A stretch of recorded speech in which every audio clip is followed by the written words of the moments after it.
नमस्कार। YouTube channel maths era and civil engineering by RP Vyas एवं Teachmint app की ओर से मैं आरपी व्यास यानी राजेंद्र भैया जी आप सभी स्टूडेंट्स का जो कि third semester second year civil के हैं उन सबका हार्दिक स्वागत एवं अभिनंदन करता हूं। देखिए मैंने इस वीडियो में ये प्रयास किया है कि मैं आपको जो सब्जेक्ट कोड आपका CE3003 इसमें जो आपके पेपर आएगा उसका पैटर्न किस प्रकार का होना चाहिए। सब्जेक्ट का नाम जानते हैं आप, मैकेनिक्स ऑफ मटेरियल्स। तो मैंने प्रयास किया है, अगर आप इस वीडियो को ध्यान से देखेंगे, सुनेंगे और उसके हिसाब से तैयारी करेंगे तो मुझे लगता है कि आपको अच्छा इसका परिणाम मिलेगा। देखिए आपके कुल मिला के 5 यूनिट हैं और पांचों यूनिट में से दो दो ऑब्जेक्टिव क्वेश्चन आने की संभावना है। ये मानते हुए मैंने आपके लिए ये वीडियो तैयार किया है। इस वीडियो में मैं केवल आपको ऑब्जेक्टिव क्वेश्चंस के बारे में बताऊंगा और अगला जो वीडियो होगा उसमें 3 मार्क्स के क्वेश्चंस के बारे में और उसके बाद जो होगा वो 8 मार्क्स के क्वेश्चन के बारे में डिस्कस किया जाएगा। तो ऑब्जेक्टिव क्वेश्चन में जो पहला क्वेश्चन ये आएगा मोमेंट ऑफ इनर्शिया चैप्टर से यूनिट 1। इसके लिए आप तैयारी कैसे कर रहे हैं? वैसे तो सिंपल सी बात है, प्रिपेयर ऑल इम्पोर्टेंट फॉर्मूलाज। जितने भी सूत्र हैं, रेक्टेंगल सेक्शन जो होता है, रेक्टेंगुलर जो सेक्शन होता है उसके लिए क्या होता है मोमेंट ऑफ इनर्शिया, त्रिभुजाकार के लिए क्या होता है, वर्गाकार के लिए क्या होता है, अर्धवर्गाकार के लिए, चतुर्थ वर्गाकार के लिए, इस प्रकार जितने भी सूत्र हैं। अब आज इस वीडियो में सूत्र सारे बताने संभव नहीं है, केवल आपको मैं आइडिया दे सकता हूँ कि जितने भी फॉर्मूले वो आप याद कर लो। फॉर्मूले याद करने से क्या होता है कि बहुत सारी बातें हो जाती हैं सॉल्व। फिर जो पैरेलल एक्सिस थ्योरम यानी कि समांतर अक्ष प्रमेय, इस पे आधारित कुछ छोटे प्रश्न बनते हैं। परपेंडिकुलर एक्सिस थ्योरम यानी कि लंब अक्ष प्रमेय, इस पे सवाल बनते हैं, ऑब्जेक्टिव पूछ सकते हैं।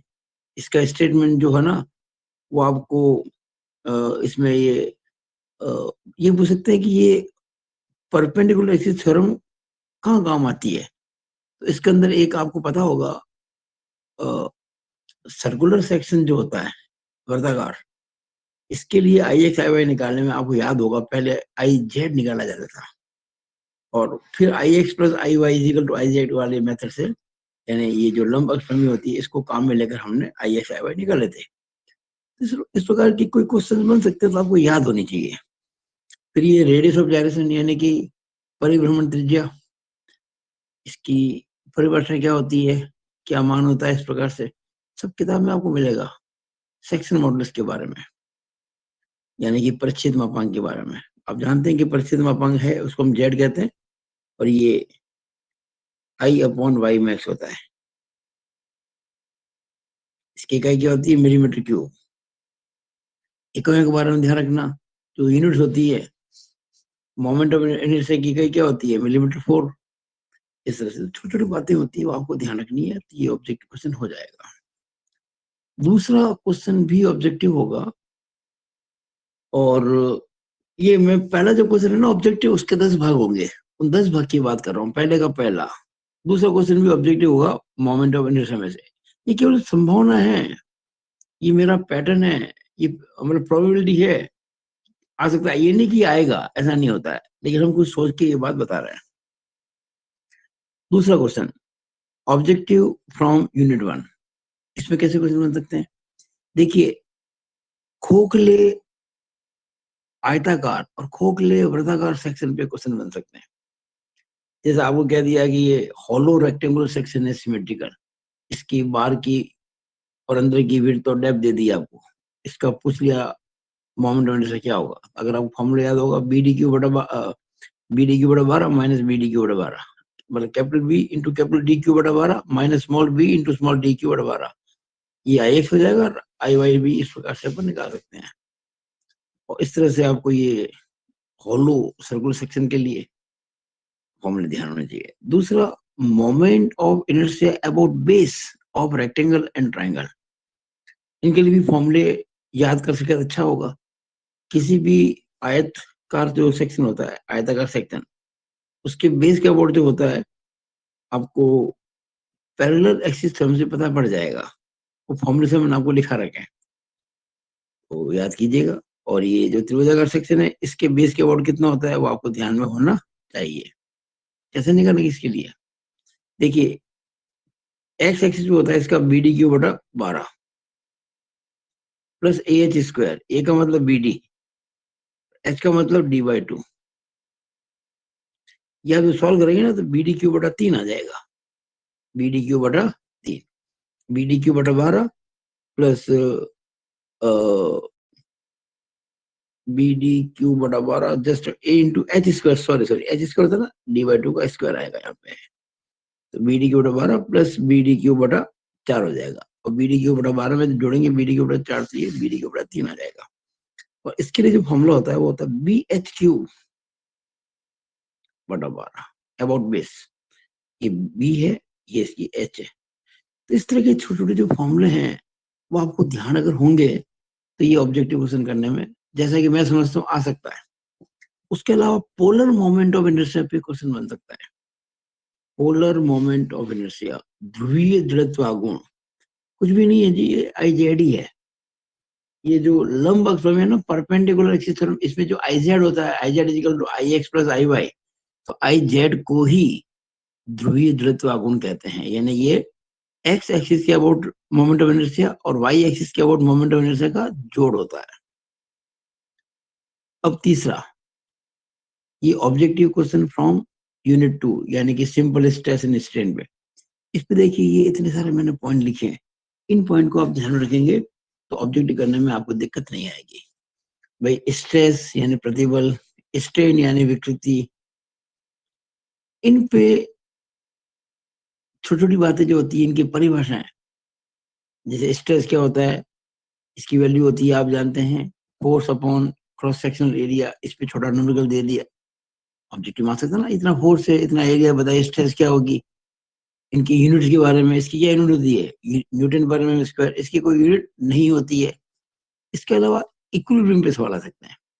जैसे आपको पता है कि कोई आपको मान लीजिए ऐसा सेक्शन दे दिया, इस प्रकार का रॉड दे दिया आपको, और यहाँ कोई ऐसे आपको फोर्स बता दीजिए, ये फोर्स दे दिया आपको मान लीजिए 20 किलो न्यूटन, ये दे दिया मान लीजिए आपको P, ये दे दिया आपको मान लीजिए 10 किलो न्यूटन, और इधर कितना हो गया 20, और इधर ये, और इधर मान लीजिए आपको दे दिया आपके 5 किलो न्यूटन। इस प्रकार का प्रश्न बन सकता है। क्या पूछेंगे, P का मान क्या होगा, P का मान क्या होगा। तो बड़ा आसान है, आपको क्या करना है, लेफ्ट की ओर लगने वाले बलों को जोड़ना है और राइट की ओर बलों को जोड़ना, आपस में बराबर करना है। तो राइट में क्या, लेफ्ट में क्या लग रहा है, P + 10 + 5, राइट में 20, तो P + 10 + 5 यानी कि P + 15 = 20, यानी P = 20 - 15 यानी कि 5 किलो न्यूटन। ये छोटे छोटे क्वेश्चन बन सकते हैं। अगर ये क्वेश्चन आपको आएंगे तभी तो बड़े क्वेश्चन कर पाएंगे आप। हुक्स लॉ पे क्वेश्चन आ सकता है। ENK यानी कि यंग का प्रत्यास्थ मापांक, जड़ता प्रत्यास्थ मापांक, आयतन प्रत्यास्थ मापांक, इनकी परिभाषाएं आपको ध्यान होनी चाहिए। और इनके बीच का रिलेशन, जैसे E और N का रिलेशन क्या होता है, E = 2N × 1 + 1/m। E और K के बीच में E = 3K × 1 - 2/m। E N K के बीच में E = 9NK/n + 3K।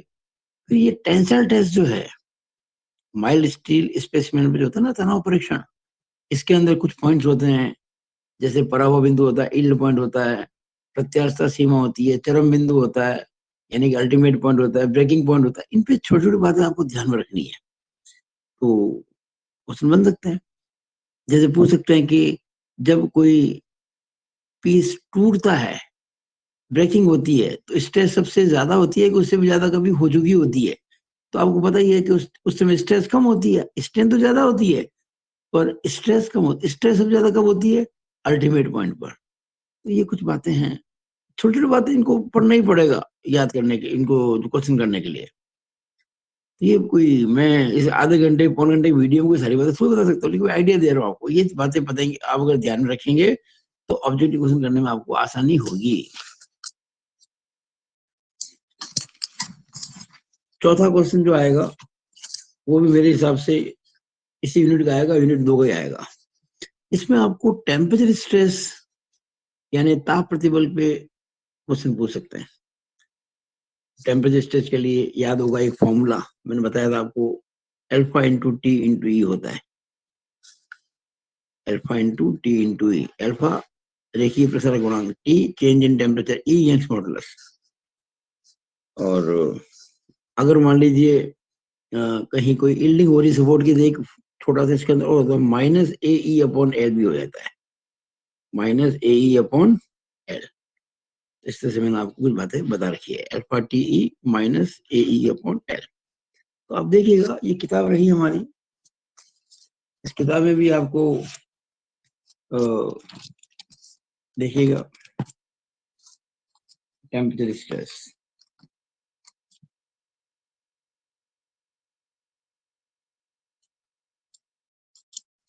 ये देखिए ये ना formula alpha T E minus A E upon L, यही फॉर्मूला मैं आपसे कहना चाहता था। तो इस प्रकार के फॉर्मूले आपको याद होंगे तो सवाल करने में आसानी, कुछ छोटे छोटे न्यूमेरिकल बन सकते हैं। अब कह दिया अगर यील्डिंग 0 है यानी ए 0 है तो कितना हो जाएगा अल्फा इंटू टी इंटू, अगर आपको अल्फा पता है, टी पता है, ई पता है तो आप गुणा कर दिया, आपको आंसर मिल जाएगा। ये क्वेश्चन ऑब्जेक्टिव बन सकते हैं इस प्रकार के। फिर ये बातें पूछ सकते हैं कि नेचर क्या होती है। देखिए इसमें टेम्परेचर स्ट्रेस के अंदर इसकी नेचर पूछ सकते हैं, नेचर प्रकृति। जैसे कोई आप रॉड को गर्म करते हैं तो वो चीज फैलना चाहती है, लेकिन आप उसको फैलने से रोकते हो तो क्या होगा, कंप्रेशन होगा। तो जब ताप में वृद्धि होती है, when temperature increases and the increase is restricted, then there is compressive stress. और अगर टेम्परेचर में कमी हो तो चीज सिकुड़ना चाहती है और आप उसको सिकुड़ना ना दो, उसको कॉन्ट्रैक्ट ना होने दो, इससे आप उसको एक तरह से इनडायरेक्टली खींच रहे हो तो क्या हो जाएगा, टेंशन। तो टेम्परेचर स्ट्रेस टेंसल कब होती है और कंप्रेसिव कब होती है। टेंसल तब होती है जब आप किसी चीज को ठंडा करते हो और उसको सिकुड़ने से रोकते हो, और गर्म जब करते हैं उसको फैलने से रोकते हैं तो कैसे होती है, कंप्रेसिव। फिर ये आपको लॉन्जिट्यूडनल एंड लेटरल स्ट्रेन पे सवाल आ सकता है। रेखीय विकृति और पार्श्व विकृति पे आते हैं। रेखीय विकृति क्या होती है, जो बल की दिशा में होती है, विच इज अलोंग फोर्स, और लेटरल फोर्स के लंब दिशा में। ये क्वेश्चन बन सकता है कि लेटरल स्ट्रेन होती है, इसका आंसर होगा in the direction perpendicular to force, बस। अब अगर लॉन्जिट्यूडनल जो स्ट्रेस है वो टेंसाइल है तो लेटरल की क्या होगी, कंप्रेसिव नेचर। और अगर इसकी कंप्रेसिव है, अगर इसकी कंप्रेसिव है तो इसकी क्या हो जाएगी, टेंशन। यानी इन दोनों जो नेचर होती है ना एक दूसरे के ऑपोजिट होती है। पॉइजन रेशियो याद होगा, पॉइजन रेशियो को हम 1/m कहा करते थे, 1/m कहते हैं, कई बार इसको लेमडा भी कहते हैं। नॉर्मली 1/m से हम डिनोट करते हैं। तो पॉइजन रेशियो जो होता है इसकी परिभाषा पूछ सकते हैं आपसे, ये किसका रेशियो होता है, ये होता है lateral strain upon linear strain, यानी कि पार्श्विक विकृति बटा रेखीय विकृति। फिर वॉल्यूमेट, ये जो 1/m है पॉइजन रेशियो, इसकी वैल्यू पूछ सकते हैं आपसे स्टील के लिए। तो नॉर्मली क्या होता है कि जो वैल्यू होती है लैम्डा की वो 0.25 से 0.33 या 0.34 तक मान लो। ये वैल्यू किसकी है, पॉइजन रेशियो की, एम की नहीं है। अब पूछे आपसे एम की वैल्यू, एम की वैल्यू 3 से लेके 4 तक होती है। एम की वैल्यू होती है 3 to 4, एम की वैल्यू पूछे तो 3 से 4, और पॉइजन रेशियो पूछे तो 0.25 से 0.34 ऑब्जेक्टिव आ सकते हैं। अब ये वॉल्यूमेट्रिक स्ट्रेन, वॉल्यूमेट्रिक स्ट्रेस नहीं, सॉरी स्ट्रेन, मैंने गलती से इसको स्ट्रेस लिख दिया। वॉल्यूमेट्रिक स्ट्रेन, आयतन विकृति, ये क्या होती है by definition, change in volume upon original volume.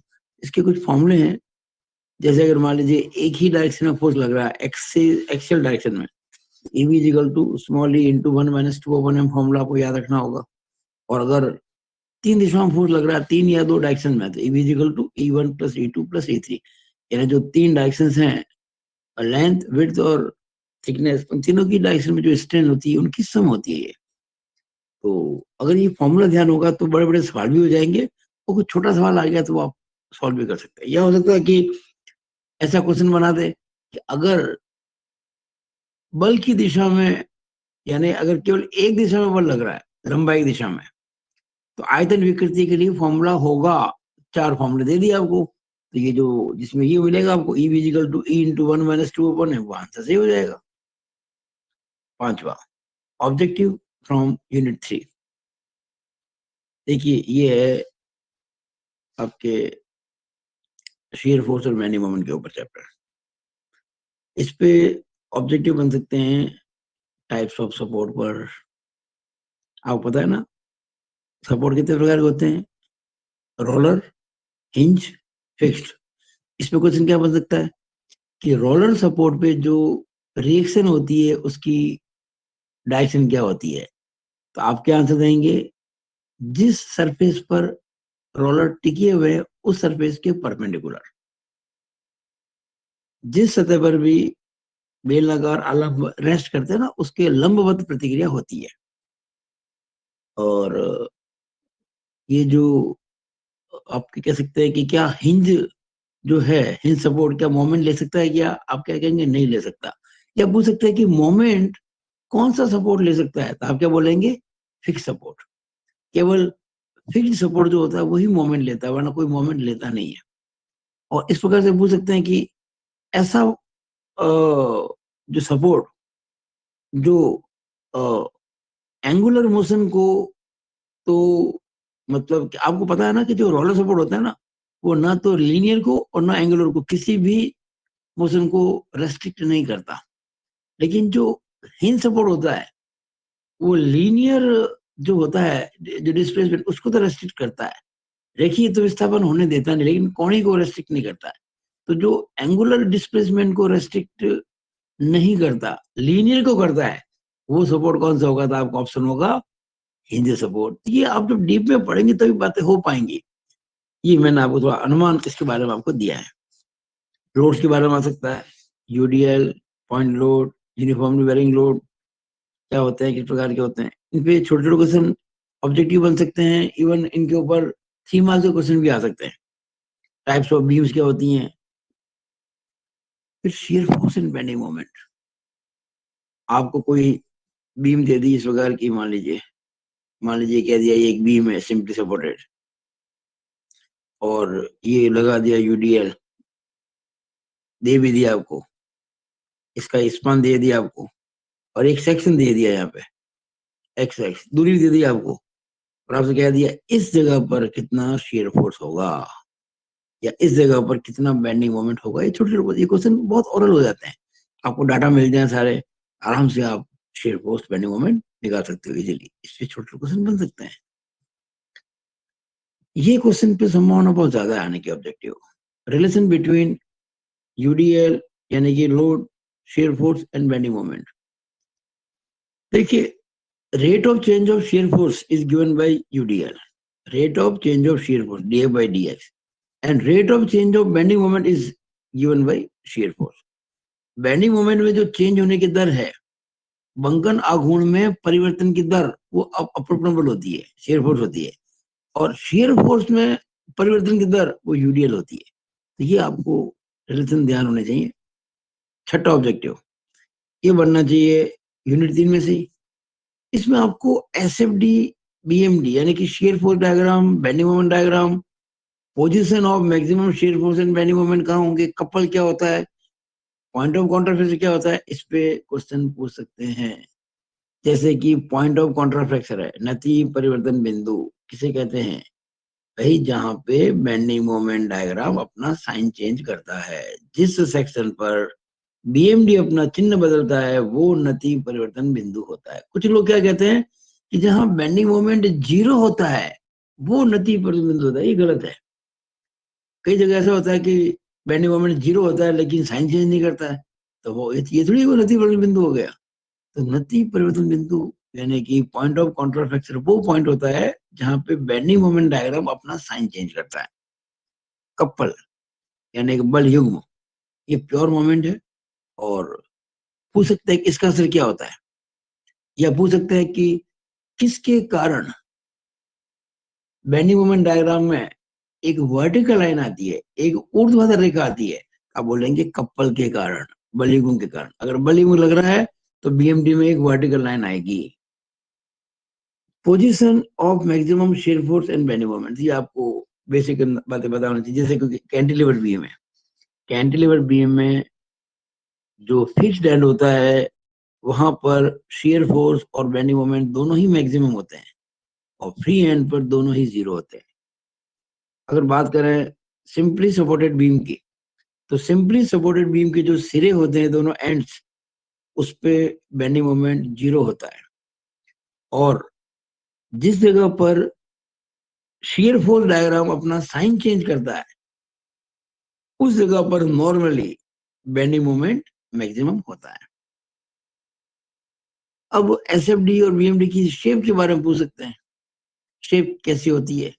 आपको ये कहना है कि जब यूडीएल लगता है ना, यूनिफॉर्मली डिस्ट्रीब्यूटेड लोड, तो बेंडिंग मोमेंट डायग्राम में एक जो आपके शियर फोर्स डायग्राम में तिरछी लाइन आएगी, इंक्लाइन लाइन एसएफडी में, और बीएमडी में कर्व आएगा। कर्व कैसा होगा? पैराबोलिक। सर्कुलर नहीं होता, ध्यान रखना, परबोलिक होता है, पैराबोलिक होता है। और शियर फोर्स डायग्राम हमेशा आपके हॉरिजॉन्टल लाइन रहेगी अगर दो पॉइंट लोड के बीच में कोई लोड नहीं है। तो जैसे ये कोई पॉइंट लोड यहाँ लग रहा है, एक पॉइंट लोड यहाँ लग रहा है, बीच में कोई लोड नहीं है, उन दो पॉइंट के बीच में एसएफडी हमेशा हॉरिजॉन्टल रहेगा। और जहां जहां पॉइंट लोड लग रहा है वहां वहां शियर फोर्स डायग्राम में एक वर्टिकल लाइन आएगी। पूछ सकते हैं आपसे, एसएफडी में अपरूपण बल आरेख में ऊर्ध्वाधर रेखा यानी वर्टिकल लाइन कब आती है? आप कहेंगे या तो जहां रिएक्शन होती है पॉइंट लोड, या जहां पॉइंट लोड होता है, यानी पॉइंट लोड या रिएक्शन। तो ये कुछ बातें हैं जो आपको मैं समझाना चाहता था। अब आगे देखते हैं।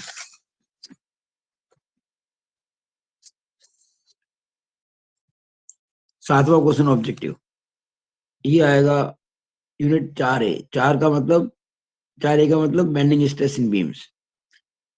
तो आपको नेचर ऑफ बेंडिंग स्ट्रेस के बारे में पूछेंगे तो आप कहेंगे भाई दो प्रकार की होती है, टेंशन और कंप्रेशन। बेंडिंग स्ट्रेस हमेशा दो टाइप की होती है, आइदर टेंसाइल और बेंडिंग, आइदर टेंसाइल और कंप्रेसिव।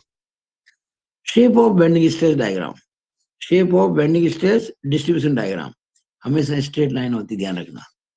बेंडिंग स्ट्रेस का चाहे कैसा भी सेक्शन हो, बीम का क्रॉस सेक्शन चाहे कैसा भी हो, बेंडिंग स्ट्रेस का जो डायग्राम होता है वो तो हमेशा ऐसा ही बनेगा, स्ट्रेट लाइन, बस straight line.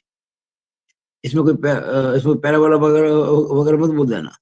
Shape of bending stress distribution diagram is always a straight line. अब पूछ सकता है कि maximum and minimum bending stress कहाँ होती है? आप कहेंगे मिनिमम बेंडिंग स्ट्रेस तो होती है zero at neutral axis. Minimum कहाँ होती है? न्यूट्रल एक्सिस पर, यानी उदासीन अक्ष पर या एक्स एक्सिस पर। और मैक्सिमम कहाँ होती है? टॉप और बॉटम पे। ये देखिएगा, टॉप और बॉटम मैक्सिमम है।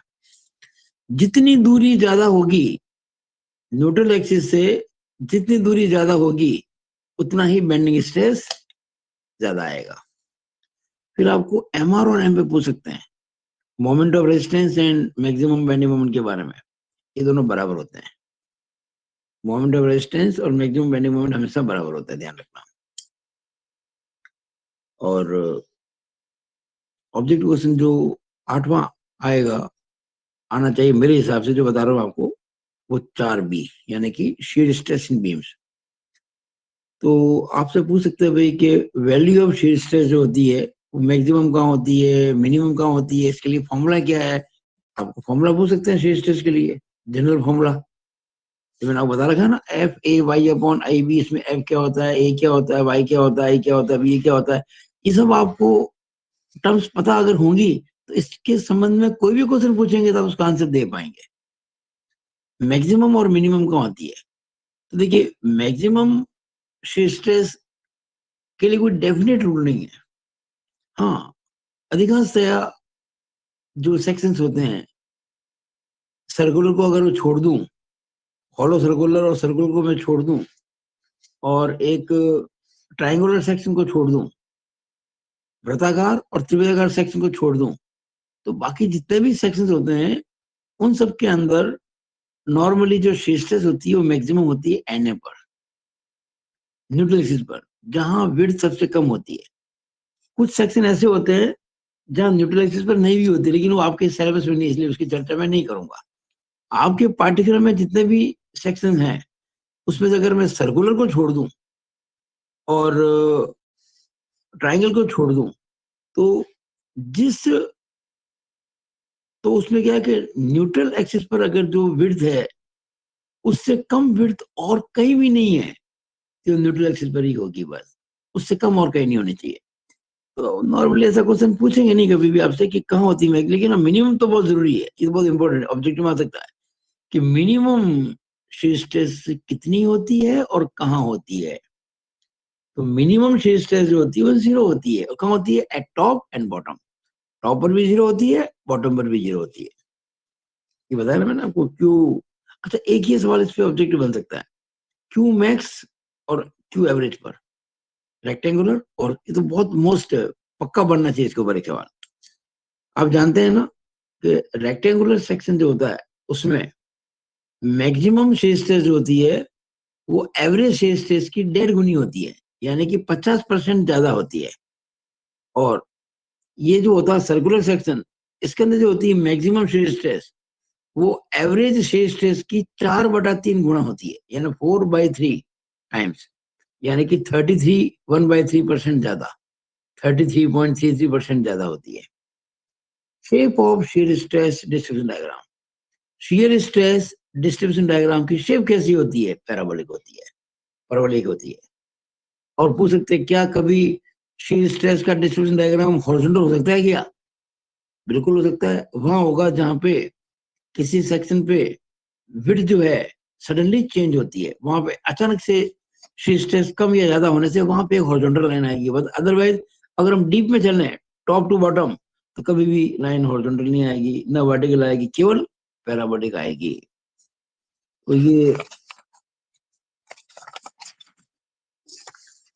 अब लास्ट पेज हमारा, objective question number 9, objective question from unit 5, नम्मा क्वेश्चन। तो देखिए, ये है चैप्टर कॉलम का।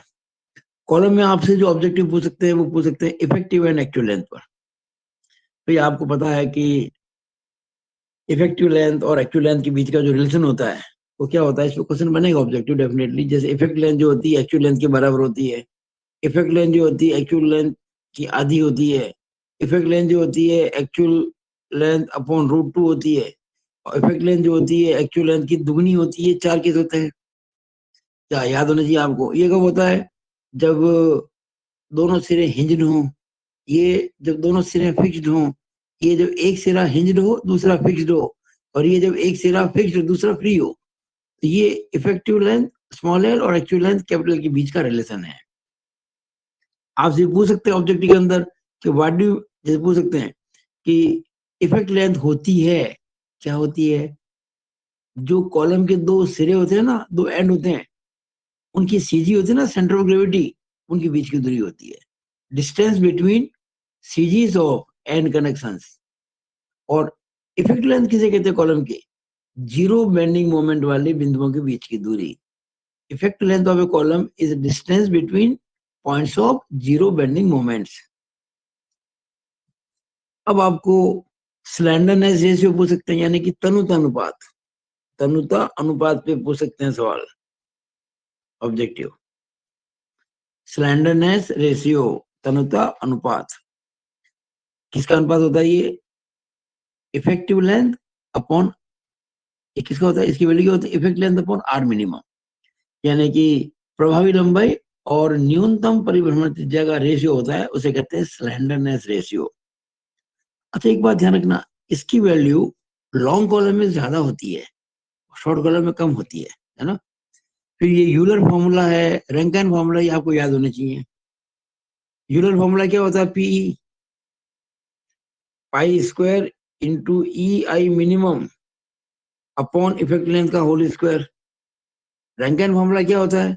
रैंकिन फॉर्मूला जो होता है, वैसे तो न्यूमेरिकल करने के हिसाब से तो और होता है, वो तो ये होता है PR इक्वल टू, वो होता है आपके FC into A upon 1 plus small a into effective length upon R minimum का होल स्क्वायर। न्यूमेरिकल सारे इससे होंगे, लेकिन बेसिक जो फॉर्मूला है वो ये है 1/PR is equal to 1/PC plus 1/PE। ये फॉर्मूला है बेसिक, और इसी फॉर्मूले से ये फॉर्मूला बनता है। ये बेसिक फॉर्मूला ये है, तो ऑब्जेक्टिव आ सकता है, तो ये अगर किसी ऑप्शन में ये वाला फॉर्मूला होता है तो वो सही होगा।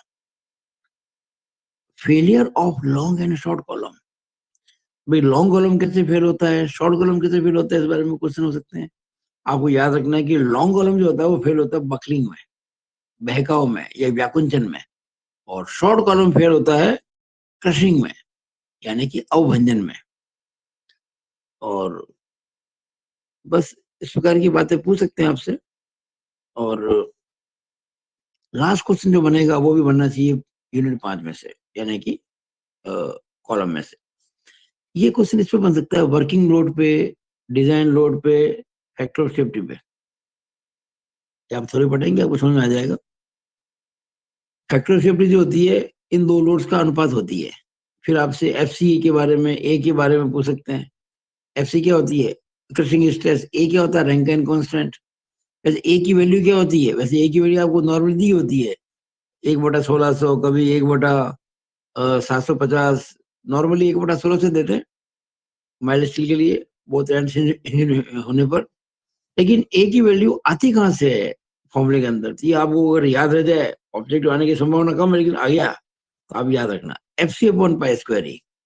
ये जो रैंकिन कांस्टेंट ए है ना, उसकी वैल्यू होती है FC/π² इंटू E। तो ये मैंने आपको थोड़ा सा एक अनुमान करके बताया है कि ऑब्जेक्टिव क्वेश्चन किस प्रकार के बनेंगे या किस प्रकार के बन सकते हैं। तो ऑब्जेक्टिव क्वेश्चन को सही करने का एक सूत्री कार्यक्रम जो है वो यही है कि आप फॉर्मूले याद रखो, बेसिकली अपनी पढ़ाई करो। और जो किताब के अंदर छोटे छोटे क्वेश्चन नहीं दिए होते हैं, छोटे छोटे क्वेश्चन 1 लाइन के, उनको याद करो। उनके आंसर मैंने बुक में लिखे हुए सारे, इसलिए मैंने आपको सारी ये PDF बना के भेजी है। वो आंसर देखेंगे तो आपको ऑब्जेक्टिव क्वेश्चन करने में दिक्कत बिल्कुल भी नहीं आएगी। तो इसी के साथ मैं अपना ये वीडियो खत्म करता हूँ। अगला वीडियो होगा 3 नंबर के क्वेश्चन पर, उसका अगला होगा 8 नंबर के क्वेश्चन पर। वेट करो। Thank you.